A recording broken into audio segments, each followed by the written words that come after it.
When you read the comics, it's like the Punisher really does enjoy what he does a little bit too much. He is a psychopath. They were criminals.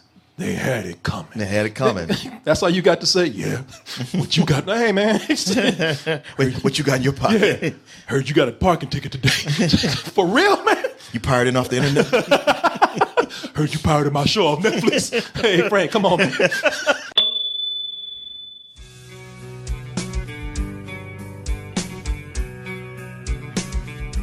Oh, yes. You know what? A lot of people are admiring my Rick and Morty themed MF Doom Quasimodo shirt. I'm wearing this because it's a gift right now. But you know, when I'm not obligated to wear gifts on my body, I feel more comfortable in a double toasted black tee with white logo here. It is classy. It is classy. You gotta admit that. It is classy. I mean, the shirt I have on is great, but oh boy, that other shirt right there is so nice. It just feels so comfortable. And you too can have this shirt and many other things by going to dtmerch.com. Over there, you see the shirt that I'm talking about right now. You know, that cold weather's in here, so get a beanie. We got a jersey. We have tank tops. We have Martin on your nipple. Not nipples, just one. That's, you know, having Martin on both nipples, that's a little too much right there. I think that sounds perfect. I see you got hoodies as well for the wintertime. Oh, got hoodies too? And oh my God, people. A lot. And a backpack? And a backpack. Shit. A backpack to put your stuff in. Get you a black double-toasted hoodie and a backpack. Go around looking like Mr. Robot. Order everything we got and put it in that backpack right there. There you go. Walk around in there. No telling when you might have to go out double toasted, man, and switch. You know, save a soul or two from boredom. And we have a Black Friday sale coming up too. I'm getting that together. So do we really? Yeah, we do. So I'm gonna tell people more about that starting either tomorrow or Tuesday. Well, with all of us, it's got to be the Blackest Friday. Oh, of course, man. That's what people say. It's Black Friday, Monday, Tuesday, Wednesday, and Thursday with y'all up in there. You black motherfuckers. But we also have for you. That's not nice. Don't be like that. Yeah, not Thursday. Not Thursday. We take the That's Sammy and Ian. So there's a preview of The Punisher, the Netflix show that just premiered this weekend. I guess that was what, November... Whatever Friday was. Yeah, 17th of 2017, in case somebody watches this later. You know, everybody's been looking forward to The Punisher ever since he appeared in Netflix's Daredevil. Season 2. Because a lot of people say, man, that's the Punisher that they finally got right. It took a television show to develop this character a little bit more. And he wasn't even in there as a whole character. Or, you know, he was through the whole season. He was a supporting character. The whole season, yeah. It was only a matter of time. They said it was a no-brainer that this guy was going to get his own series played by Jon Bernthal because he did so well as a supporting character in Daredevil. And now the show has finally come out, and a lot of people have been binge watching it this weekend. And so far, the reviews have been favorable. I saw the video files.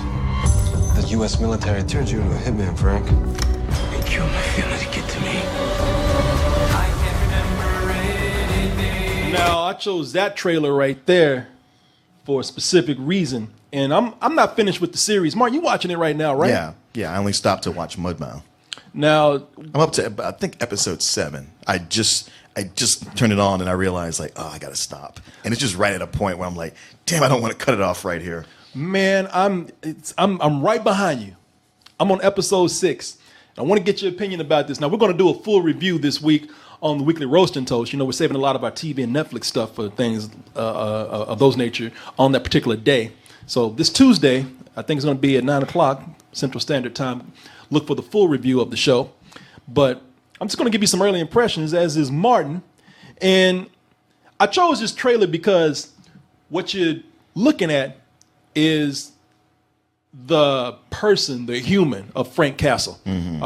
He had a longer name, Frank Castiglione, Castiglione, whatever. And, you know, that's one of the things I like about the show so far, is that you are not looking at a character. You're not looking at some glorified, you know, I know he has no superpowers, but people still refer to him as sort of a superhero because he's kind of a genius at military tactics. Anti-hero, I suppose. Anti-hero. Some see him as a villain, some as an anti-hero. Yeah, that's the best word, an anti-hero. And he's best known for that skull that's on his chest. You know, that's his trademark right there. And I was glad that skull ain't getting a lot of work. That skull ain't getting no attention, right? Ain't getting no love, man. Everybody, the funny thing is, everybody was waiting on that skull. Even that skull was like, shit, my debut right now. I know, that skull told everybody in the neighborhood, y'all gotta watch me on this series. I'm gonna be huge. I'm blowing up, son. It was like the Grim Reaper told his friends, oh man, I'm gonna be on the Punisher, man. So I'm finally getting my cred right now. Don't y'all walk into this looking for the Punisher co-star and the Skull. You're gonna be highly disappointed. Now, if you're looking for the Punisher, the character, not the icon, not the comic book, if you're looking for the character, then I think that you're gonna get more than you imagine out of this, because I like the way that they humanize this guy. They really do, because I'm so it's funny because I'm watching it and I'm fighting against how I'm used to the Punisher being just a very closed off kind of force of nature, and you don't know what he's thinking and everything. And this is all about how his humanity. It's you know what? You look at because you look at the Punisher, and like that picture I just showed you.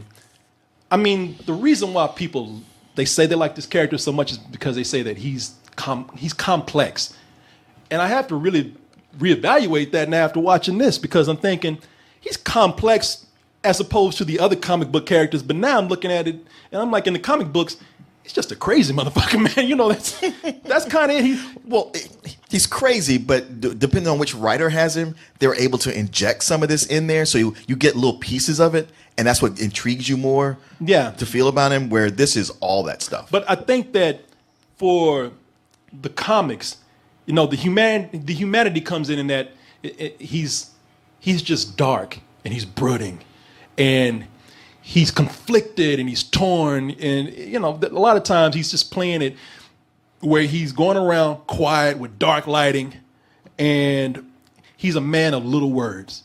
You know, he does his job, he doesn't say too much, and things are and that's the thing that people they don't like about the character too much, because his sense of justice is very black and white. Mm-hmm. He's like, look, much like his costume. Yeah, exactly. Like, if you done some shit, you know, then you're gone. If you didn't, you ain't got nothing to worry about.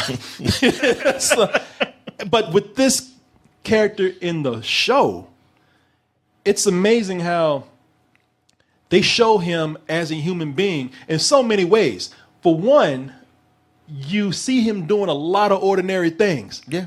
Fixing a car. Yeah. Buying groceries, you know what I'm saying? What's that? Cooking. This is a guy who's a real person, and I get the feeling that he really does want to be a real person. Like when you read the comics, it's like the Punisher really does enjoy what he does a little bit too much. He is a psychopath. Yeah, he doesn't crack one-liners, but he does seem to enjoy it. Yeah, I mean, his justification is, hey, they were bad guys, they were criminals. They had it coming. That's all you got to say. Yeah. What you got? Hey, man. Wait, what you got in your pocket? Yeah. Heard you got a parking ticket today. For real, man? You pirating off the internet? Heard you pirated my show off Netflix. Hey, Frank, come on, man. That's a victimless crime. Are there no victims? What about that grandmother you taking food away from? Man, you fell for that PSA. But, you know, here, this is a guy who seems like he does not want to do this. Like he's in a rut and he really wants to get out. He wants to be human. I don't get that impression.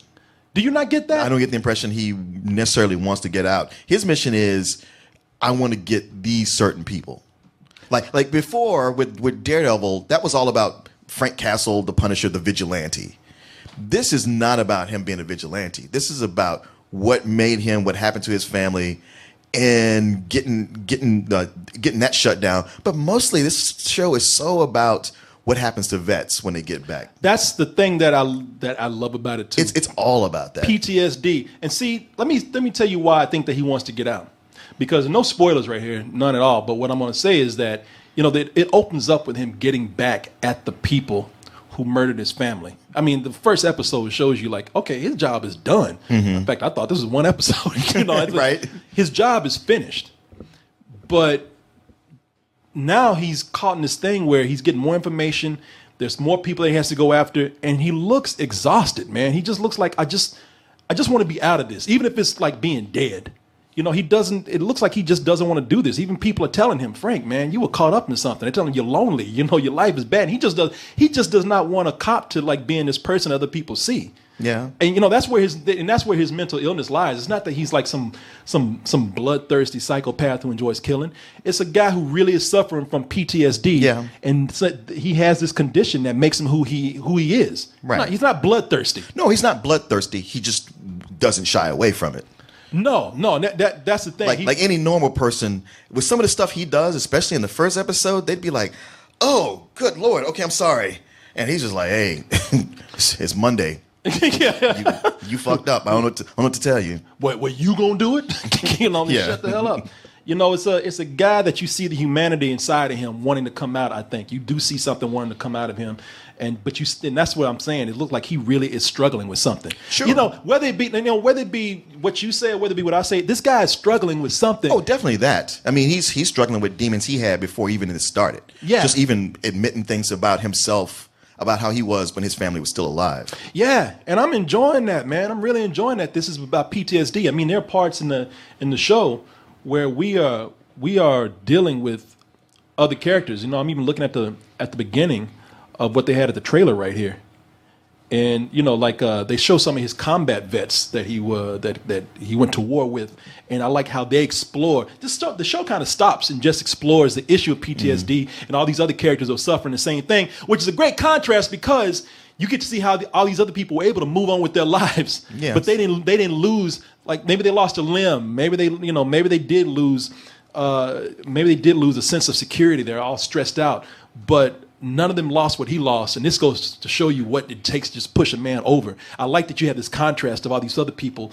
to show how they cope with what they went through. Sure, but you also have some who didn't lose what he lost, and they are not handling it as well as he is. Well, those and that's what I haven't seen that much yet, and that's why I'm wondering where this is going to go. Like, at what point are you suffering from PTSD? And it's like, okay, look, I feel bad for you, but you need to sit your ass down right now.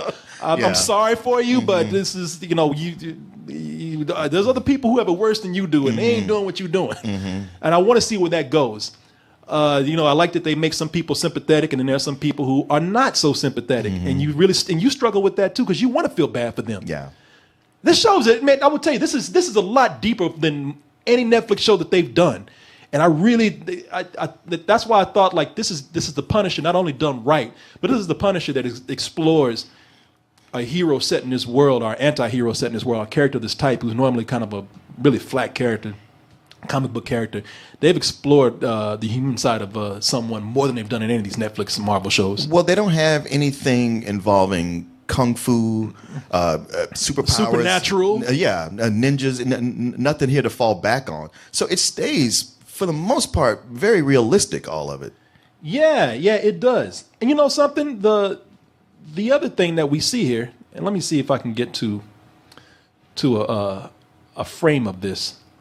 We have not only the Punisher, Frank Castle, with his human side doing ordinary things. Here it is, right here. But I like, and do you remember the actor who plays Micro? I don't. I know he's and I should have looked it up by now. Yeah, somebody let me know. He was on an episode of Girls. That's all I remember him from. Oh, okay. Because I'm thinking like, well, maybe I've just never seen him before. But he has that kind of look. Like, I bet I have. I just don't know who he is. What's his name? Ebon Moss, what? Backrack. Ebon Boss Backrack. No, I don't know that name. Yeah, I don't know. I'm going to call him Micro. I love what they've done, because we used to fat Microchip who just sits in the van, and now they got... Wayne Knight, who played the same character from Jurassic Park? Yeah. And now they have this guy, Micro, who's kind of like Edward Snowden, somebody who leaked some secrets and now having to be underground and do all this. But, he worked in the government as a CIA analyst. And they kind of have something in common where... He also has lost his family in a different way, but has lost his family too. And I'm just going to say this: this is where I thought they wouldn't be able to insert this into the show, but they did. Humor. Oh yeah, him and the Punisher, they make the funniest roommates, man. They do. I love when it's on them. Like sometimes they'll cut the other stuff, and I'm like, boring. Get back to these two. Yeah. What I love is like their first get together, the cat and mouse between the two of them, the whole like, I got you. Yeah. Oh wait, no, I got you now. Fuck. Yeah. Oh wait. I got you. Like the Punisher is used to people being scared of him, and Micro being like, man, I don't give a fuck about you. you in my office right now. You got me tied down. I lost about as much as you did. I like that he's slightly intimidated, but he's suffered enough and lost enough. He's like, look, man, we gotta work together. Yeah, whether you like it or not, you can do all this lone wolf shit all you want to. And you can see Frank too, because he's mad, not because he's the Punisher, because he's frustrated. Yeah. Like he gets in so many arguments with Micro, he just sit down like, man, this fucking guy. He ain't done anything, so I can't kill him. Right. He's on his phone just looking for shit. I know you did something. You ran over a dog or something, man. Give me something to kill you with. But it was almost like if they wanted to, they can almost do like a buddy sitcom. These two for like a spinoff if they wanted. Season 2. Save something for season 2. Micro in the pun. I do have some complaints about the show, which I'm not going to say right now. I'm going to save that for when we do our full review. Okay. This is, like I said, this is just kind of a preview. But I am very, very impressed with what they're doing. Although, like I said, there are some things that I wish that they would do. And so far, I would say that I know that I have 7 more episodes ahead of me, and I'm just thinking that this might go on too long. I can already kind of feel it. Well, but I don't know. I started thinking that early on, but yet it is still holding my attention. Or they find every episode has something in it that makes me go, all right, I'm wanting to see the next one. But yeah, I got that feeling too. Because how many is it altogether? Is it? Man, it's 13. It's 13. It seems like a lot because it feels like this should be wrapping up in the next. But that's right. You're at a place where another element comes in to where I see like, okay, this is something that can make this go longer. Yeah. So that there's 2 different plot streams happening. Yeah. And we'll talk about those complaints. We'll talk about the skull. We'll talk about how it's set in this universe that they have and being so grounded. We'll talk about all those later, which are those good things or are those a bad thing? I've already kind of developed some opinions about those, but like I said, Tuesday, Weekly Roast and Toast, we'll be finished with the series. I can't wait. I tell you this much as I feel like it needs to wrap up soon, I can't wait to see another episode. And I think so far, this is, and I can't see it getting any worse as far as the character goes. This is the best version of the Punisher that they were able to do. They just needed this time because in the movies that they had before, they really did make him either too silly or they made him just a black and white vengeance machine. He's kind of a cartoon. I mean, I guess you got 90 minutes to try to get all these complex themes, and we just had it in the hands of the directors who couldn't do it. Yeah. But so far, so good. And everything that Netflix should be doing for a TV show for a character this type, giving them more time, they've taken advantage of it. So I can't wait to see the rest of it. I'm going to go home and watch some of it tonight.